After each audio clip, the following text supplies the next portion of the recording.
Hello everybody and welcome back to another video. Today we're going to look at a game that I played about 2 weeks ago in an Eastern Super Blitz arena on Light Chess. And the interesting thing about this game that I played was it's against the #1 winner of this tournament, and it's the only game that they lost. Now in the comments section, a lot of people were accusing this guy of using a computer, so I'm not sure. They're still on the site and their rating is about 2731 or something.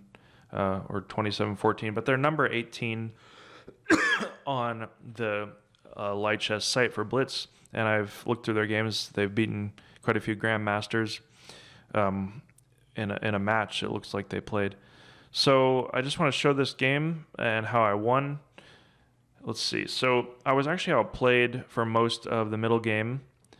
I was black, and it starts with my normal Sicilian Taimanov. Now, this variation I have been having some trouble against, just the fianchetto variation.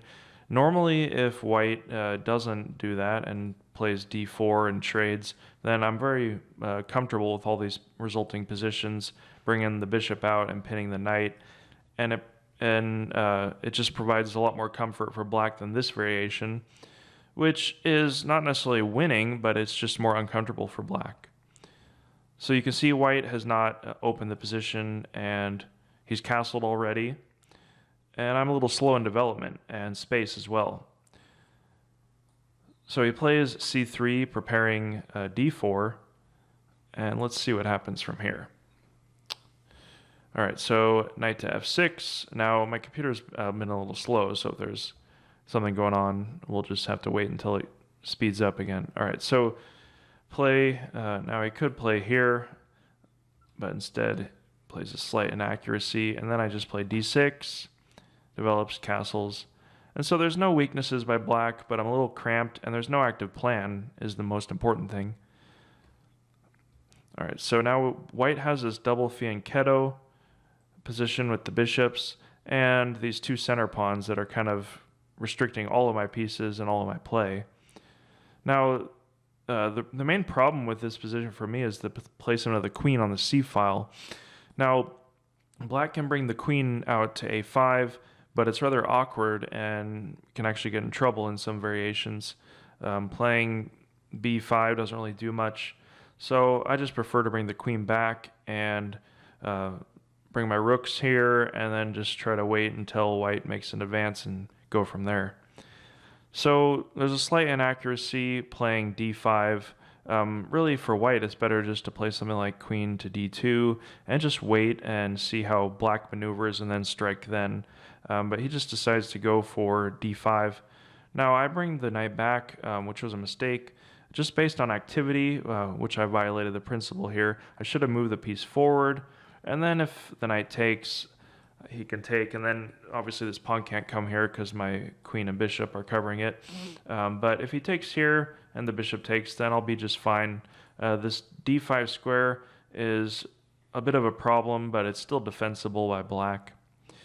All right, so we don't see that variation. Instead, I bring the knight back, and then he decides to trade some pawns, which actually bring me some benefit.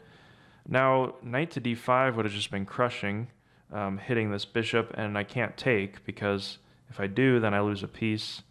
Let's see. So if I take here, then obviously the rook's going to win this bishop after the knight moves. But we don't see that line.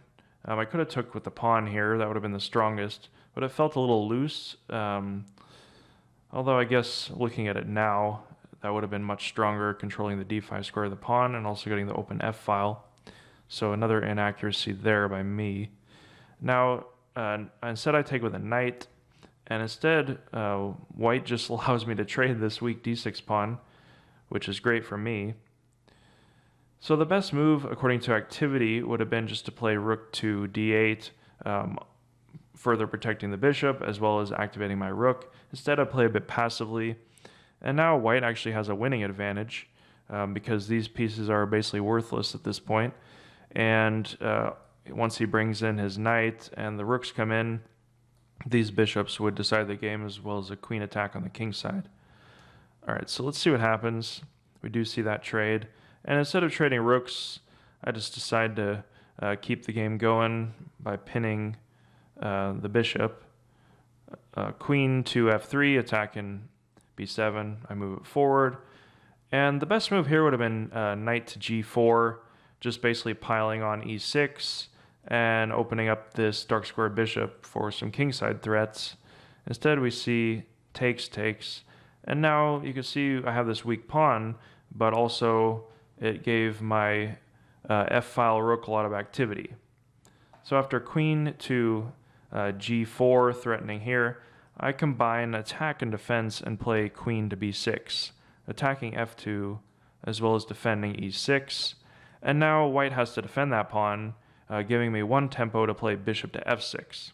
So now my dark square bishop is contesting this file. Now that's the best way to really defend against these bishops, especially dark square, light square bishops, is to always contest the bishop on that file and not wait until any threats, because any discovery that attacks something, I would have to deal with the mate threat first. All right, so after rook here obviously is threatening this e6 pawn, or latent threats, I guess you could say. Now, there's really no good way to defend it. If the bishop comes in either here, then the knight could just take, and he'd take here, and I'd have a lot of problems. Defending here doesn't work because of this bishop skewer attacking both rooks, and I can't even push here because the bishop or the queen could just take that pawn, and it would be game over. So I really tried to come up with an active plan as quick as I could, and I saw that if I could play here and then sack, if I was given one move, then I would take on f2, and if this bishop came in and checked the king, then that would be mate. So let's see what happened. So after rook to d5, for some reason white didn't see that sack, and he played the blunder h4. Kind of a really one of the only moves that you could do to blunder in this position. Even something like f4, or I guess you couldn't play that because it's pinned, but something like, let's see, basically any other move. Bring the rook up, even, I guess you could move the knight. There's just some, or I guess you could move the knight. No, you couldn't move the knight. There's really not too many moves. Move the king, I guess. But let's see what happens. All right, takes, takes, and then I sack. And really, he should have played something like rook to e3, just realizing he lost a piece. But instead he takes, and after queen, and then bishop to c6 check. I was kind of shocked that I had a winning position, but that's what happened. So if this rook comes in, it's actually the quickest mate you could get with queen and then check, with the queen covering this diagonal. The game was over after rook to e4, and then I just took that rook because it's pinned against the king, and my opponent resigned. There's going to be a mate, I think, in 2 here. Check and then mate. So obviously, even if you're defending a somewhat uncomfortable position against a player of this level, you could still somehow get a tactical shot in. It's the sudden nature of chess, I guess, the painful nature sometimes. So I've been playing a lot of Blitz games. I've kind of taken a break now. But I have a lot of interesting games that I saw in positions, and I'll probably go through some of those in the next couple of videos, as well as getting back to my endgame course. If you have any video requests or you have any topics, I'm trying not to just do random videos, but try to find teachable moments and things that I've learned. Now, an interesting thing that I've noticed, I guess, in my own brain playing chess is how important knowing not specific information or even tactical patterns, but knowing the plans and what to do in a position. And I thought about that a lot, actually, the past couple of days, especially if you think about like Nakamura versus Carlsen. Carlsen has beat Nakamura a lot, if you didn't know. And I think the reason for that, especially given Nakamura's incredible tactical strength, is the fact that Carlsen can figure out any plan and any position, and Nakamura sometimes has trouble with that. So I think what he's doing is he's finding these less well-known plans and positions and just outplaying Nakamura from that perspective.